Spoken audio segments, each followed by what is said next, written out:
இன்றைக்கி நம்ம பார்க்க போகிறது நைட்டி கட்டிங் வீடியோ பார்க்கலாங்க. என்கிட்ட டெய்லரிங்க்கு வந்திருந்த ஸ்டூடெண்ட்டு ஒரு 10 நைட்டி எனக்கு ஸ்டிச் பண்ணி கொடுங்கன்னு கேட்டிருந்தாங்க. இல்லை நீங்களே தைச்சிக்கலாம், நான் எப்படின்னு சொல்லித்தரேன்னு சொல்லியிருந்தேன். ஃபஸ்ட்டு நைட்டி வந்து இப்போ நான் ஏற்கனவே அவங்களுக்கு 2 நைட்டி தைச்சிக்கிட்டாங்க. இப்போ வெளியில் தைச்சி கொடுக்கறதுக்கு ட்ரிபிள் எக்ஸ்எல்ல கேட்டிருந்தாங்க. ஒரு நைட்டி நானே கட்டிங் போட்டு அவங்களுக்கு இப்படி இப்படி அளவு எடுக்கணும்னு சொல்லி ஒரு நைட்டி போட்டு காமிச்சிட்டேங்க.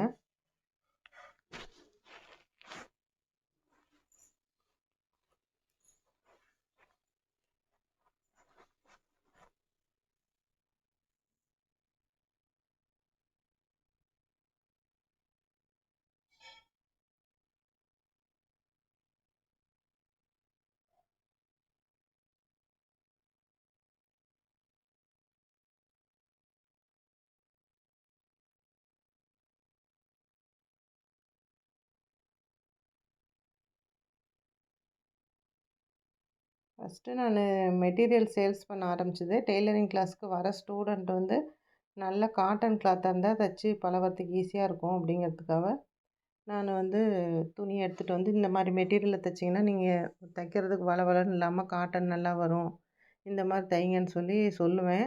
மெட்டீரியல் எங்களுக்கு எடுக்க தெரில, நீங்களே வாங்கிட்டு வந்து கொடுத்துருங்க அப்படின்னு சொல்லி கேட்டிருந்தாங்க. ஸ்டூடெண்ட்ஸுக்கு கட் பண்ணுறதுக்கு ஈஸியாக இருக்குங்கிறதுக்காக நான் மெட்டீரியல் வாங்கிட்டு வந்து கொடுத்து ப்யூர் காட்டனில் நைட்டி சுடிதாரு கட்டிங் சொல்லி கொடுத்தேன். அதே அப்புறம் கொஞ்சம் கொஞ்சம் அதிகமாக எடுக்க ஆரம்பிக்கும். அது ஒரு பிஸ்னஸாகவே நம்ம பண்ணிடலான்ட்டு ஒரு 2 இயர்ஸ் பக்கமாக வீட்டில் வச்சுருந்து சொல்லி கொடுத்துக்கிட்டு இருந்தேன். அப்புறம் அதுக்கப்புறம் நிறையா துணி வாங்க ஆரம்பித்ததுக்கப்புறம் எடம்பத்துலேருந்து தான் ஒரு பொட்டிக் ஷாப் ஆரம்பித்தேன். இப்போ என்கிட்ட இருக்கிறது சுடிதாரு, நைட்டி, சாரீ எல்லாமே ப்யூர் காட்டன் மட்டும்தான். ஏன்னா அதுதான் வந்து தச்சு கற்றுக்க ஈஸியாக இருக்கும்.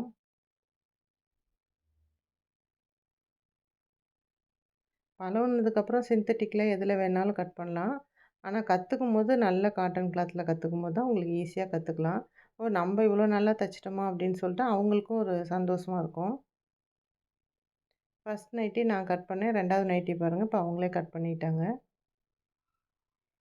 இது எனக்கு பயமாக இருக்குது, நான்லாம் புது நைட்டி கட் பண்ண மாட்டேன்னாங்க. நான் பக்கத்தில் தான் இருக்கேன், நான் வரைஞ்சி தரதை நீங்கள் அப்படியே செய்யுங்கன்னு சொன்னோன்னே அவங்க இப்போ ஃப்ரீயாக கட் பண்ணிட்டாங்க.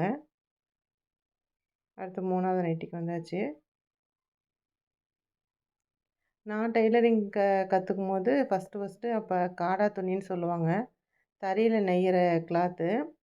அதில் தான் வந்து நான் கற்றுக்கிட்ட எல்லா ட்ரெஸ்ஸுமே ஒரு 5 மீட்டர் கிளாத்துலேயே சின்ன குழந்தைங்க ட்ரெஸ்ஸு, பெட்டிக்கோட்டு, ஃப்ராக்கு, சன்சூட்டு, ஜட்டி, ட்ராயர் எல்லாமே கற்றுக்கிட்டேன். அந்த 5 மீட்டர் கிளாத்லேயே நான் எல்லாமே கற்றுக்கிட்டேன். அப்போ தான் தெரிஞ்சுது இந்த மெட்டீரியல் இவ்வளோ நல்லா இருக்கும் தான் நம்ம ஈஸியாக கற்றுக்கிட்டோம்.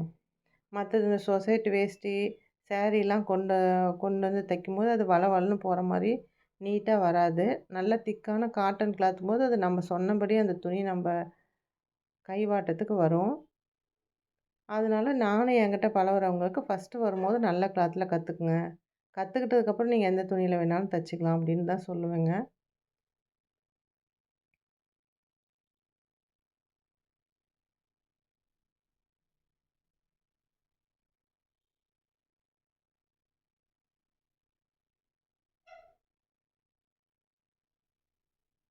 ஃபிட்டிங்காக நைட்டி வேணும்னு நினைக்கிறவங்க இந்த மாதிரி பத்திக் மாடல் தைக்க மாட்டாங்க. இது கொஞ்சம் ஃப்ரீயாக போட்டுக்கணும் அப்படின்னு நினைக்கிறவங்க இந்த மாதிரி தான் ஃப்ளீட்ஸ் வச்சு தைச்சி போடுவாங்க. பாடிக்கு மட்டும் லைனிங் கொடுத்துருவோம்.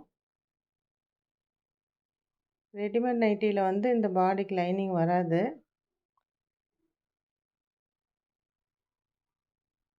மூணு நைட்டி கட் பண்ணியாச்சு. அடுத்து 4வது நைட்டிக்கு வந்தாச்சு.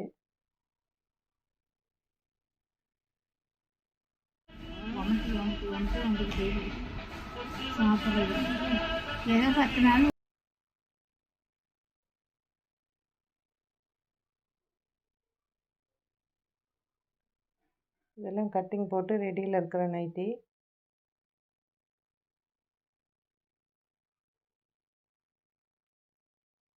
இப்போ அந்த பொண்ணு தைச்சதை வச்சு காட்டுறாங்க. இது அவங்களுக்கு இல்லை, வேறவங்களுக்கு.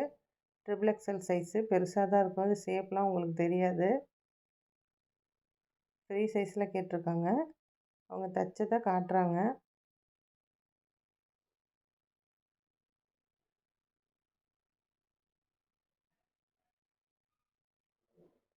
ஒரே நாளில் 4 to 5 நைட்டி கூட தைக்கலாம் ஒருத்தரும்.